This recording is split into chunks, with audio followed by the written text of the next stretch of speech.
Hi, wrestling fan. Thanks for clicking the Dreaded D Rose report. I seem a little short today, don't I?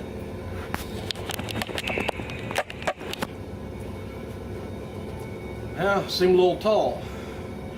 Always seemed wide. Anyway, hey, events which are branded as WWE Superstar Showdown are taking place near company's developmental facility down in Tampa, Florida, as means to integrate Florida Championship Wrestling talent on NXT more smoothly. Anyway, the company hopes to do the Unversity feel. It says Unversity feel. Will give the show a better crowd reaction, as well as to upgrade the look of Florida Championship Wrestling program. I guess they're just trying to get into the university. Change is good, really.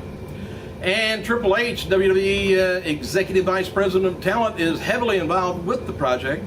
And he said he is to be high on the facility, scouting it out with other WWE executives. Triple H is advertised for Thursday's event, by the way, which also is going to be featuring World Heavyweight Champion Sheamus taking on Alberto Del Rio, and the WWE Champions Kofi Kingston, R-Truth, taking on Primo Epico again. Events are scheduled for June 14th, July 5th, July 19th, August 9th, August 23rd, September 6th, September 20th. If you live around there, check it out and let me know what goes on. TNA champion, knockout champion Gail Kim and celebrity chef Robert Irvine were married on Thursday in Napa Valley, Florida. The couple met on the set of Irvine's former show, Dinner Impossible. Irvine planned the entire wedding and left his bride-to-be with the only one job, to show up, look beautiful as she always does. Aww. My total surprise, he said, as he tweeted, the wedding for Gail is almost done, and she has no knowledge of what's going on. I'm surprising her. Gail Kim tweeted the following about her big day. She said, "I'm the luckiest girl in the world, and now I know what little girls dream of." But what was you dreaming of before there, Gail? Me? Several other celebrities of the chefs attended the wedding, including Guy Ferrari, Michael, Marissa. I don't know any of these guys. They're multiple cook people, I guess. Hey, DJ Waleed Coyote, he's DJ down at 102 Jams in Greensboro, North Carolina, says he was involved in a verbal altercation with Chris Jericho at Treasure Club in the early hours of May 7th. Oh, isn't that awful? Chris Jericho had R-Truth and WWE referee with him. AllHipHop.com, where all these names are coming from, reports that Jericho got mad, took the Coyote's mobile phone when the man tried to take a photo of Jericho inside the club. Coyote's now challenging Jericho to a 3-on-3 no rules match with proceeds going to the North Carolina music charity. Coyote said, "The thing that bothers me about this dude is that we were formally introduced and he acted out of line, and you can't do that in North Carolina. Apparently there's a rule and a law on that. He would have done that to anyone in this state, and you can't do that. You just can't do that."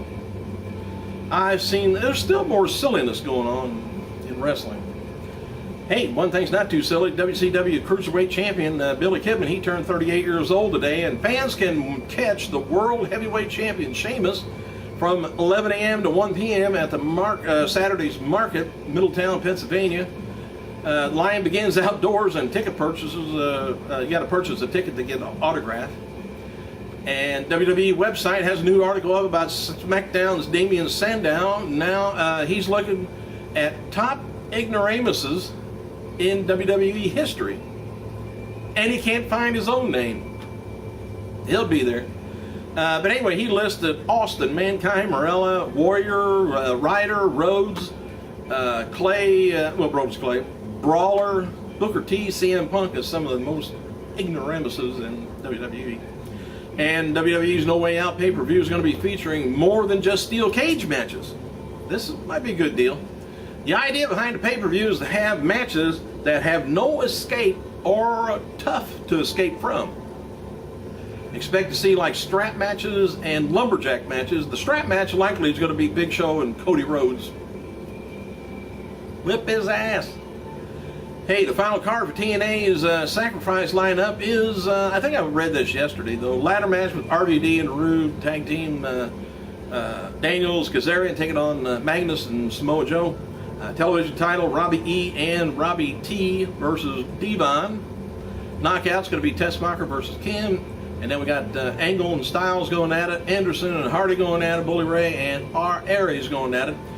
WWE Tag Team Champions, Truth and Kingston's, they're going to be appearing at Aaron's Rentals in Mobile, Alabama, June 3rd. Rather, June 2nd, 4 p.m. THQ announced yesterday that Daniel Bryan, Mark Henry, Edge, Eddie Guerrero, Kurt Hennig has been added to the WrestleFest mobile game, and a new Raw is War Arena has been added. If you're a gamer. WWE is billing the world's heavyweight title match at Over the Limits as a international incident of epic proportions. Phew. With Ireland's Sheamus, Mexico's Alberto Del Rio, Canada's Chris Jericho, and America's own Randy Orton competing. And WWE is going to be holding a Raw live event in Glen Falls, New York tonight, I think, at the Glen Falls Civic Center. Chris Jericho won't be on the show because he's attending the Van Halen concert in Canada. Oh, I can't wrestle. I got to go watch Van Halen. All right, TMZ, that's in everybody's business, you know. They updated a little bit of information on John Cena's wife filing for divorce.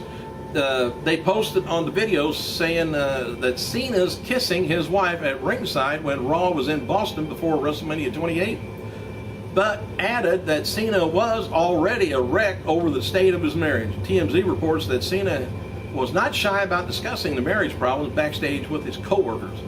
You know, us guys, we always bitch about our wives and girlfriends amongst each other. Not around them, though. Anyway, TMZ reports that Cena's relationship with Liz Cena, better real last name is Huberdeau, began deteriorating shortly after they got married in 2009, and the argument escalated over the past few months, including spats over remodeling their home in Florida. Yeah, if I can't have that picture hanging over there, I want a divorce. Dustin Runnels, whatever his name is now taking bookings through former NWA president Howard Brody. Justin Gabriel, he returned to the United States after being in his native South Africa for a few weeks. Gabriel's about to start training again, but he says he may pop up at SmackDown next week. He said a few weeks out from being cleared to wrestle, maybe I'll rock up the SmackDown TV just for fun. And announced exclusively on WWE.com, Kofi and R-Truth will defend their titles for the very first time at Over the Limits pay-per-view May 20th, taking on Ziggler and Swagger again. I don't know if they kind of run matchups into the ground or not, but they try to update them, clean them up a little bit, or not the same ending all the time. And WWE.com, I think I've mentioned that, Rob Van Dam's been added to the alumni section. They write, Rob Van Dam's innovative maneuvers, laid-back demeanor, airbrushed attire made him ECW's most popular superstar of all times. He later became WWE champion at the historic contest in New York City. It says, check out RVD's career milestones, photos, videos, latest addition to WWE.com alumni section.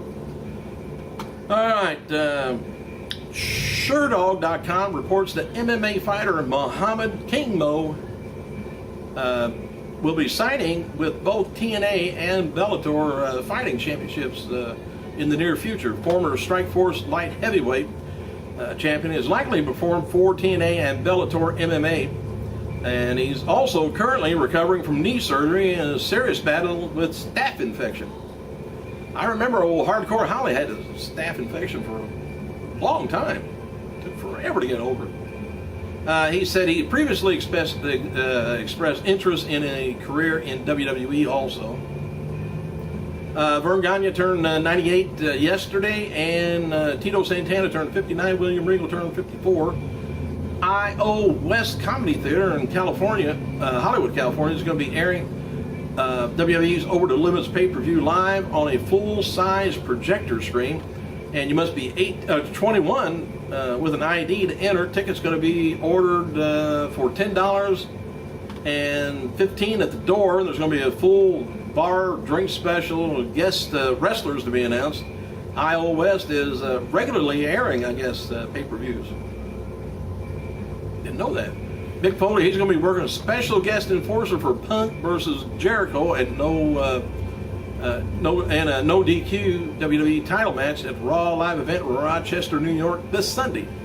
8-man tag match with John Cena, Punk, Sheamus, or Orton taking on Tennessee, Kane, Del Rio, and Bryan is being advertised for the next 3-hour Raw June 11th from Hartford, Connecticut. And Booker T's wife and former WWE diva Sharmell is now tweeting, I might have told you about that, Sharmell Huffman. And WWE Hall of Famer Steve Austin is in Mexico filming a new Redneck Island TV series. It's a show for CMT, Country Music Television. Austin wrote the other night, says, finished the day on Redneck Island. Heard Heyman and Hustle return to Raw. Hallelujah. One smart promo cutting cat. Chris Jericho wrote on Twitter he's going to be doing some boxing sessions to train. And WWE's following, there's a DVD looking for, a video looking at some of the most devastating slaps in WWE history. If you catch that on YouTube, it's something else.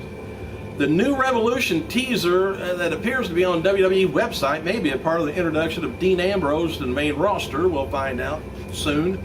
And WWE returns to CenturyLink Center, Omaha, Nebraska, July 22nd. 6 p.m. at former WCW heavyweight champion Diamond Dallas Page is going to be on Good Morning America. I think it was yesterday morning if you caught it, or it was this morning. WWE, that's what... I just want to let you know what you missed. WWE acknowledges now Ring of Honor in a new article on their website looking at the rise of Daniel Bryan and CM Punk promoting matches at Over the Limit. The article includes photos from matches in Ring of Honor. Well, aren't we working close together now? And as noted before, Greensboro, North Carolina scored a 1.01 cable rating for Raw with about 4.3 million viewers. Let me see. Miz versus Brodus Clay gained 55,000 viewers. And Paul Heyman's, he gained 123,000 viewers. The big loss, let me see. I don't know. It didn't show what matches lost number. Oh, lost 207,000 was Maxine and Natalia's. As seen on Monday's Super Show, Paul Heyman returned.